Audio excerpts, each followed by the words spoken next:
Hello. Today we're going to discuss a concept called cloud computing. Now, I'm sure this is a term you've heard before. It's used in a lot of different ways. A lot of companies who are trying to sell something or promote a product talk about working in the cloud. But let's come to an understanding or definition for ourselves.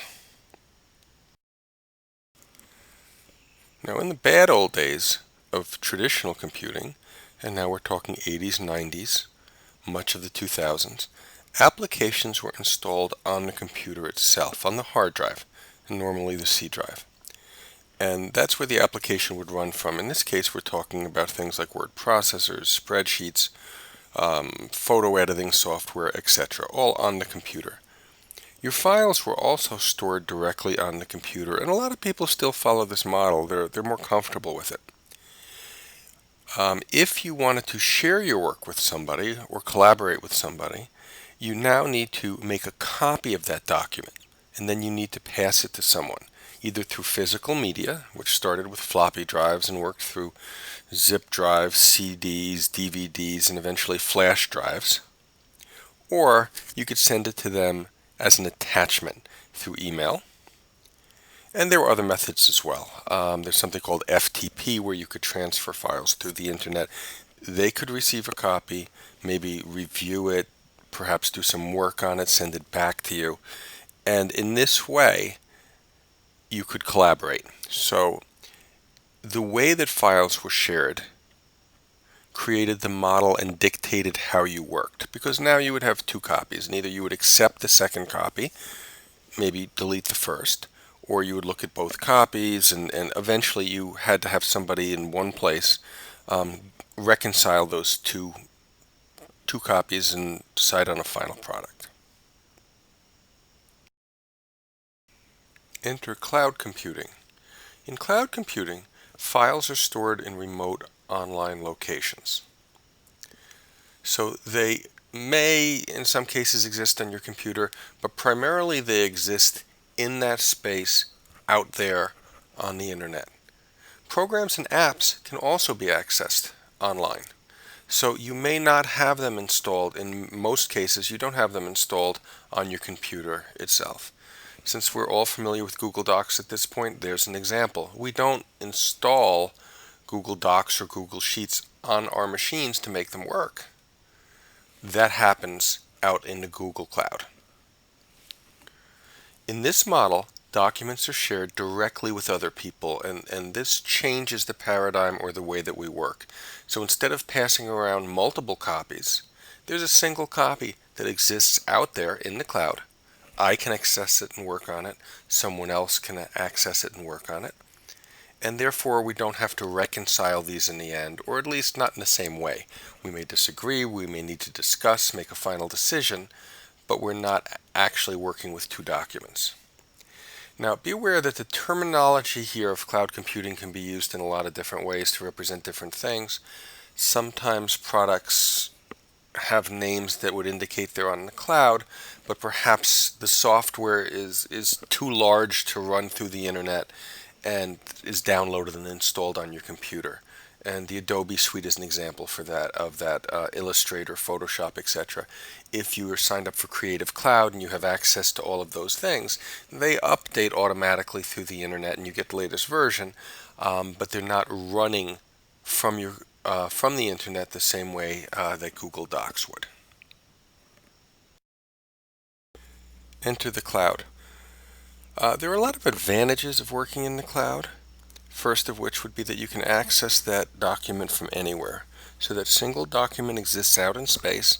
I can work on it at home on my Mac, go to work, boot up my PC, and get right back into the same document to continue work. I can access that document from multiple platforms. In many cases, I can access it from my PC, from my Mac, perhaps from a tablet, from a phone. So as they build out the functionality, you get more and more of a seamless experience. There may be some differences or limitations on certain devices and platforms, but it gets better all the time. Another great thing is that there are a lot of free apps and storage space out there for you to take advantage of. And we'll look at some of that storage space later. But as educators, this is a great advantage. We can't always just afford to buy all of the new and best things, so we can take advantage of these opportunities.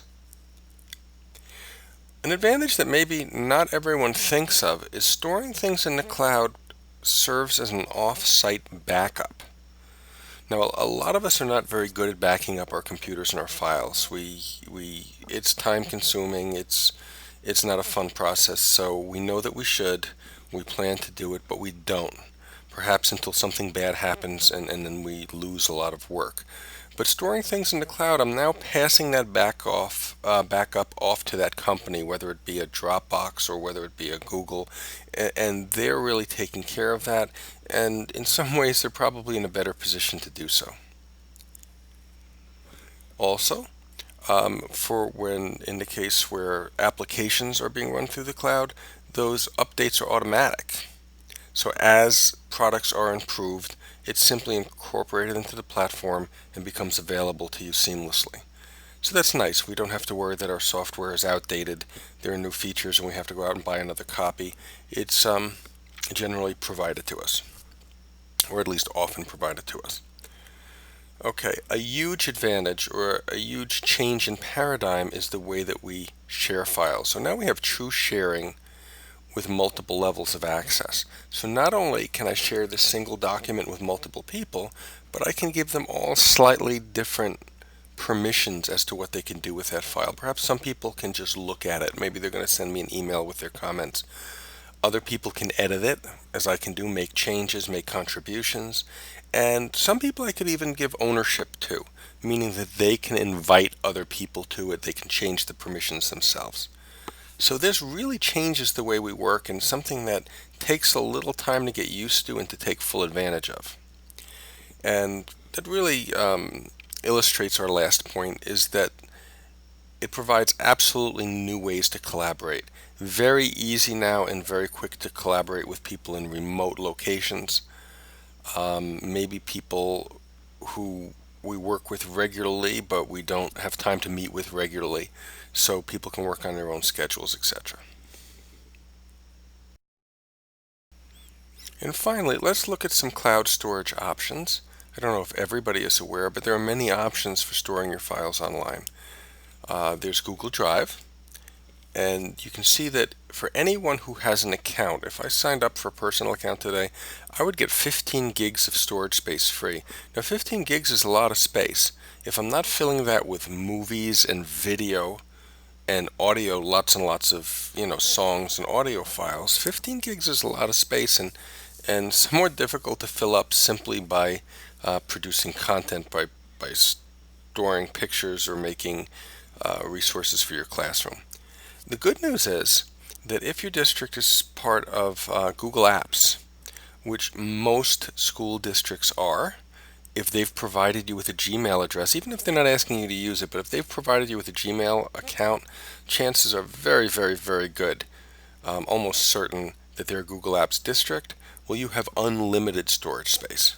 So you can use that space as online backups and for producing all sorts of work. Okay, but there are other options out there as well. So Dropbox will give you 2 gigs free. A company called Box will give you 10 free. OneDrive is 15, CloudMe is 19, Copy is 15.